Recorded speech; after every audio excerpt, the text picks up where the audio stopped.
In the heart of Bordeaux's Sauternes region, atop a gentle hill where morning mists embrace ancient vines, stands a chateau whose wines have graced the tables of emperors, presidents, and kings for more than 4 centuries. This is Château d'Yquem, the only wine estate in the world to hold the singular distinction of Premier Cru Supérieur, a classification so exclusive that it stands alone, unchallenged, unmatched. But beyond the accolades and the astronomical prices its bottles command at auction lies a story far more intoxicating than the wine itself. A tale of obsessive perfectionism, family dynasty, noble fungus, and the delicate dance between tradition and transformation. The story begins in 1593, when Jacques Sauvage acquired the land and began construction of the chateau that would bear the name d'Yquem. In an era when winemaking was as much about survival as sophistication, Sauvage planted the foundations, both literal and figurative, of what would become the world's most revered sweet wine estate. The property passed through generations of the Sauvage family, each custodian adding their own chapter to the estate's evolving narrative. Yet it was a marriage, not a harvest, that would truly define Yquem's destiny. In 1785, Françoise Joséphine de Sauvage d'Yquem married Louis-Amédée de Lur-Saluces, uniting 2 noble bloodlines and beginning an extraordinary stewardship that would span over 2 centuries. The Lur-Saluces family didn't simply inherit a vineyard, they inherited a calling. Louis-Amédée understood that the peculiar microclimate of this hillside, where the cool Ciron River meets the warmer Garonne, creating morning fog followed by afternoon sun, offered something miraculous. Here, under precise conditions, a fungus called botrytis-infected could transform ordinary grapes into something transcendent. This founding vision would shape everything that followed. But the true revolution in Yquem's fortunes came in the 19th century. By the time Napoleon III commissioned the famous 1855 classification of Bordeaux wines, Château d'Yquem had already established itself as incomparable. While other Sauternes estates were ranked as Premier Cru, Yquem alone received the designation Premier Cru Supérieur, superior first growth. It was an acknowledgement that some achievements exist beyond comparison in a category of their own. The estate's reputation had already crossed the Atlantic decades earlier. Thomas Jefferson, during his tenure as American minister to France in the 1780s, became an ardent admirer of Yquem's wines, ordering shipments for himself and later for the presidential cellars. Russian Grand Dukes, European royalty, and the aristocracy of the Belle Époque all sought bottles of this golden nectar. But what exactly made this wine so extraordinary that it commanded such devotion? To understand Yquem's magic, one must first embrace a paradox: that perfection can emerge from decay. The noble rot, botrytis-infected, is a fungus that in most circumstances would be a vineyard's nightmare. But at Château d'Yquem, when conditions align with almost supernatural precision, this same fungus becomes an alchemist. It punctures the skin of ripe Sémillon and Sauvignon Blanc grapes, allowing water to evaporate while concentrating sugars, acids, and aromatic compounds to extraordinary levels. The grapes shrivel, turning from plump and green to desiccated and brown. Yet within this apparent ruin lies liquid gold. The process demands patience that borders on madness. While most wine estates complete their harvest in days or weeks, Yquem's harvest can stretch across 2 months or more. Pickers move through the vineyards not once, but 6, 8, sometimes even 11 separate times, selecting only those individual grapes that have achieved the perfect degree of botrytization. A single vine might yield just 1 glass of wine. In exceptional years, the estate produces around 65,000 bottles. In difficult vintages, they produce none at all. On several occasions, the entire harvest was deemed unworthy of the Yquem name and was sold in bulk or downgraded. it is perfectionism as a philosophy, quality as a religion. The Lur-Saluces family cultivated this uncompromising standard across generations, but it was perhaps Comte Alexandre de Lur-Saluces who embodied it most intensely. Taking the helm in 1968 at just 36 years old, Alexandre became the public face of Yquem for over 3 decades. Aristocratic in bearing and absolute in his convictions, he spoke of the estate not as a business, but as a sacred trust. He once declared that he was merely a temporary guardian of something eternal, a custodian of centuries. Under his stewardship, Yquem's reputation reached new heights, with legendary vintages like 1975, 1983, 1986, and 1988, achieving near-mythical status among collectors. Yet, within this fairy tale of noble dedication, tensions were brewing. The Lur-Saluces family structure, like many aristocratic arrangements, concentrated power in the hands of one leader while dispersing ownership among many relatives. By the late 20th century, the family had divided into 3 branches.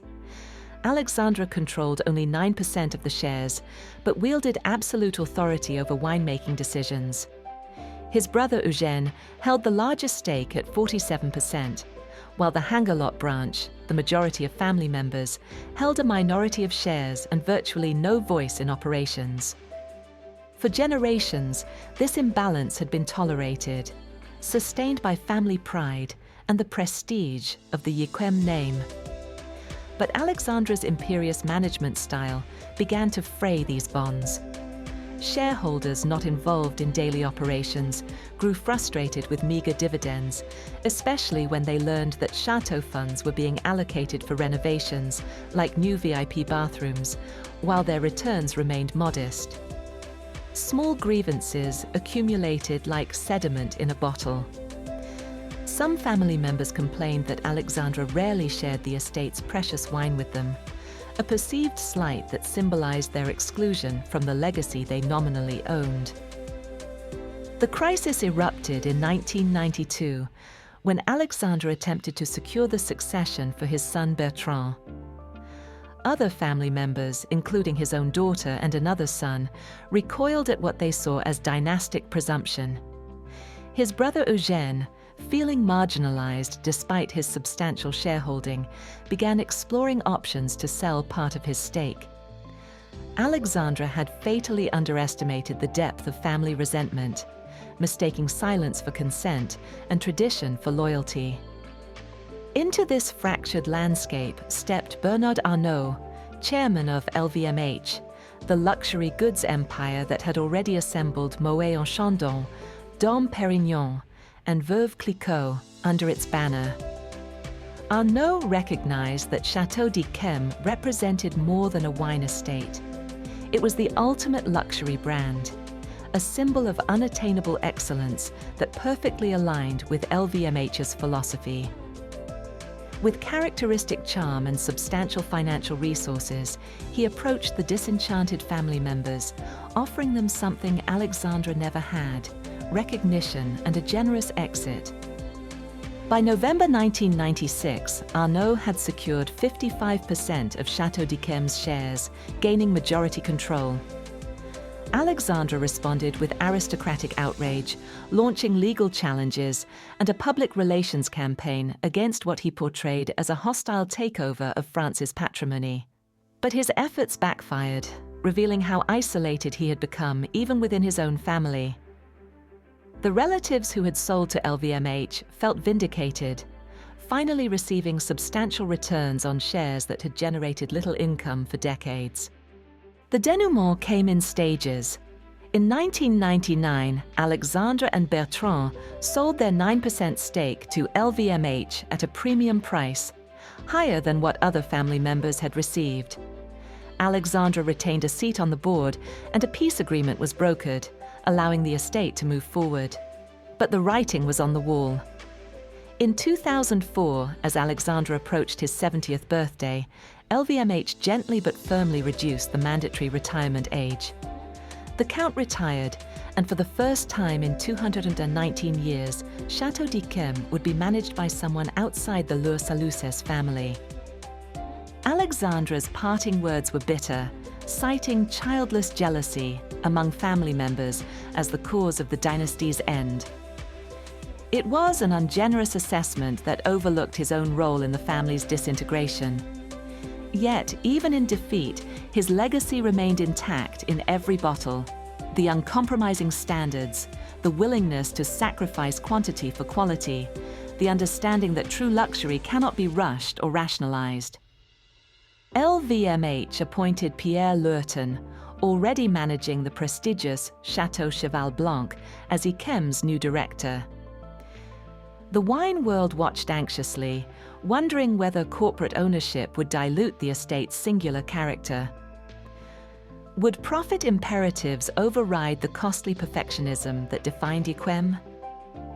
Would vintages be declared in marginal years to maintain cash flow? Would the soul of the estate be sacrificed to the spreadsheet? These fears proved largely unfounded. LVMH, to its credit, understood that Yquem's value lay precisely in its refusal to compromise. The company invested in modernizing facilities while preserving traditional methods. The same painstaking harvest protocols continued. Marginal vintages were still rejected entirely. No Yquem was produced in 2012, a decision that cost millions but preserved the brand's integrity. Under Lurton's stewardship, recent vintages like 2009, 2010, and 2015 have received extraordinary critical acclaim, suggesting that excellence can indeed survive transition. Today, Château d'Yquem remains what it has always been, an anomaly in a world increasingly governed by efficiency and scale. A single bottle might retail for hundreds or thousands of dollars, yet the estate operates at margins that would horrify most businesses. The 113 hectares of vineyards are tended with obsessive attention. Each vine is pruned to produce minimal yield. The soil is analyzed constantly, and the harvest timing is determined not by calendar, but by daily tasting of individual grapes. In the cellars, the wine ages for up to 3.5 years in new French oak barrels, a costly choice that most estates would consider extravagant. The barrels themselves are made to Yquem's exacting specifications, the oak sourced from specific forests and seasoned for years before co-opering. Every 6 months, each barrel is tasted and evaluated. Any that don't meet the standard are excluded from the final blend, their contents sold off without the Yquem name.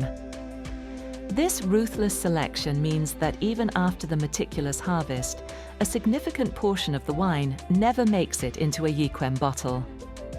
The result is a wine of almost impossible complexity. In the glass, Yquem displays a deep golden color that intensifies with age, eventually achieving an amber luminosity. The aromatics are a symphony: apricot, honey, saffron, orange marmalade, crème brûlée, exotic spices, and in older vintages, notes of caramel, tobacco, and truffle. On the palate, the wine achieves a miraculous balance between intense sweetness and vibrant acidity, the latter preventing any cloying sensation and giving the wine extraordinary aging potential. Bottles from the 19th century have been opened and found not merely drinkable, but transcendent. This longevity adds another dimension to Yquem's mystique. A bottle purchased today might be cellared for your grandchildren, a liquid time capsule connecting generations. It's this sense of continuity, of participating in something larger than oneself, that elevates Yquem beyond mere consumption into the realm of patrimony and art. The estate has also adapted to contemporary sensibilities without abandoning its core identity. In 1959, Yquem introduced Y, pronounced Y, a dry white wine made from the same vineyards but vinified without botrytis. This wine allows the estate to produce something in years when noble rot doesn't develop properly, and it has developed its own following among those who appreciate Yquem's terroir in a different expression.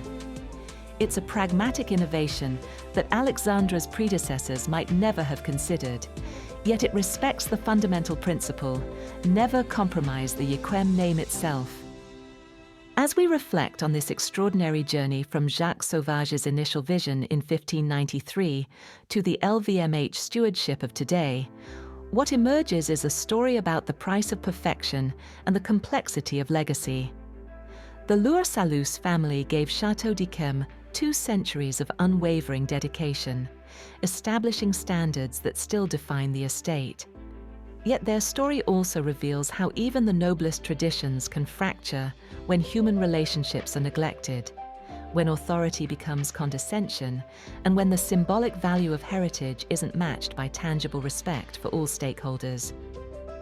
Bernard Arnault and LVMH, often criticized for commercializing luxury, have in this instance proven to be worthy custodians, understanding that Yquem's value lies in its very refusal to behave like a normal business. They have maintained the irrational economics of perfection because they recognize that true luxury exists beyond rational calculation. Château d'Yquem endures as a testament to what becomes possible when talent, terroir, and time align in service of a singular vision. In an age of instant gratification and optimized efficiency, it stands as a reminder that some achievements cannot be rushed, some standards cannot be compromised, and some legacies transcend the families that build them. The wine of kings and centuries continues to flow, golden and unhurried, from a hillside in Sauternes, where morning mists still embrace the vines, and where patient hands still select grapes one by one, in pursuit of a perfection that exists, as it always has, in a category entirely its own. Subscribe so you don't miss any of our documentaries on the legendary luxury houses and their secrets of excellence. And share with us in the comments, have you ever had the chance to taste a Château d'Yquem? What was your experience like? We'd love to hear your story.